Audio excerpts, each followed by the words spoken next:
Basic ట్యాగ్స్లో మీకు మరిన్ని examples చూద్దాం. ఈ ఎగ్జాంపుల్లో బిఆర్ ట్యాగ్ ఎలా వర్క్ అవుతుంది. బిఆర్ అనే దానికి స్టార్టింగే కానీ ఎండింగ్ ఉండదండి. ఎండింగ్ అవసరం లేదు. చూడండి, ఇక్కడ పేజ్ ఇక్కడ స్టార్ట్ చేసాం, ఇక్కడ ఎండ్ చేస్తున్నాం. అంటే ఐ మీన్ పారాగ్రాఫ్ ఇక్కడ స్టార్ట్ చేసి ఇక్కడ ఎండ్ చేస్తున్నాం.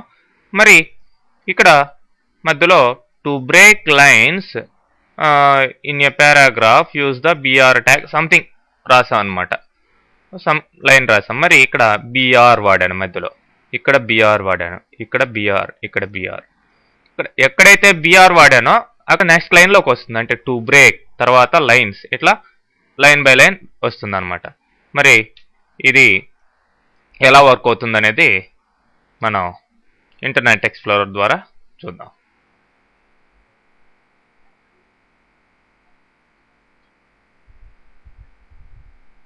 సో బ్రౌజ్ చేయండి. 5th ఎగ్జాంపుల్ చూడండి, టు బ్రేక్ తర్వాత నెక్స్ట్ లైన్ బిఆర్ వాడాం కాబట్టి అట్లా ఎన్నిసార్లు బిఆర్ వాడితే ఆ బిఆర్ వాడిన దగ్గరంతా నెక్స్ట్ లైన్లోకి వెళ్తూ ఉంటుంది అనమాట. Okay, this is the simple code. అలానే నెక్స్ట్ ఎగ్జాంపుల్ చూసినట్లయితే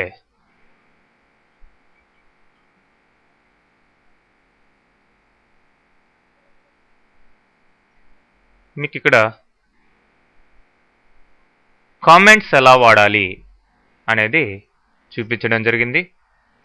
చూడండి, ఇది కామెంట్.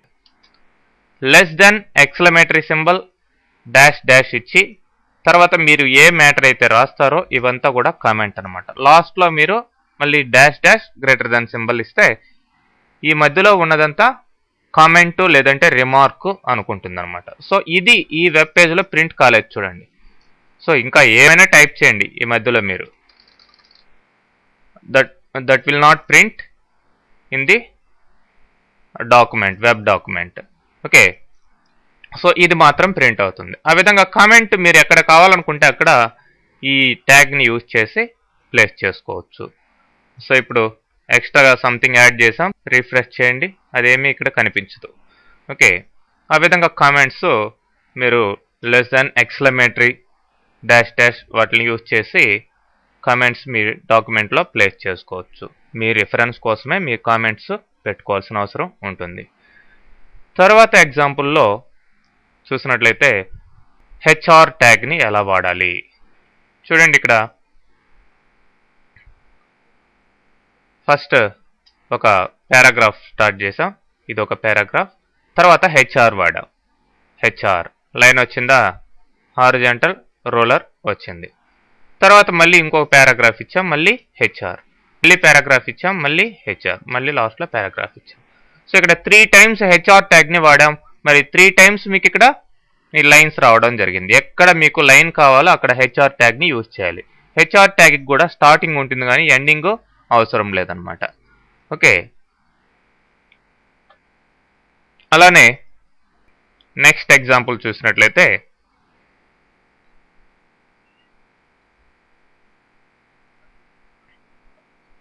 బ్యాక్గ్రౌండ్.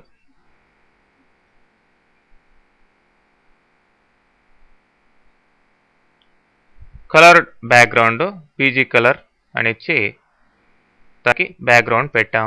ఓకే, ఇంతకు ముందర కూడా ఈ ఎగ్జాంపుల్ చూస్తున్నాం బ్యాక్గ్రౌండ్ ఎలా, కలర్ బ్యాక్గ్రౌండ్ ఎలా పెట్టాలనేది. బీజీ కలర్ అని ఇచ్చి మరి ఏ ట్యాగ్కి ఈ బీజీ కలర్ అనేది ఉండేది అట్రిబ్యూట్, బాడీ ట్యాగ్కి అట్రిబ్యూట్ ఉంది. ఫర్ ఎగ్జాంపుల్ ఇక్కడ బీజీ కలర్ గ్రీన్ అని ఇచ్చామనుకోండి.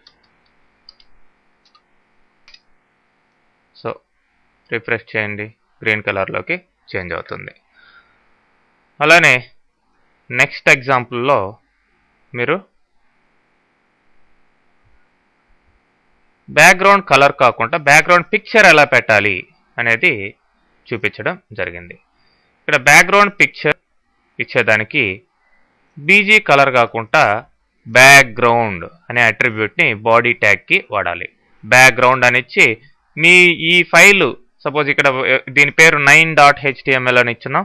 ఈ ఫైల్ ఎక్కడ సేవ్ అయిందో అక్కడే కనుక పిక్చర్లు ఉంటే డైరెక్ట్గా ఇలా ఇచ్చేయచ్చు. లేదంటే లొకేషన్ మొత్తం స్పెసిఫై చేయాలన్నమాట. ఏ డైరెక్టరీ ఉందో ఆ డైరెక్టరీ లొకేషన్ని ఇవ్వాల్సిన అవసరం ఉంటుంది. ఓకే, ప్రస్తుతానికి నేను ఈ HTML ఫైల్స్ని సేవ్ చేస్తున్న దగ్గరే ఈ జేపీజీ ఫైల్స్ని పెట్టున్నాను కాబట్టి ఈ పిక్చరు మీకు బ్యాక్గ్రౌండ్గా రావడం జరుగుతుంది. Okay, so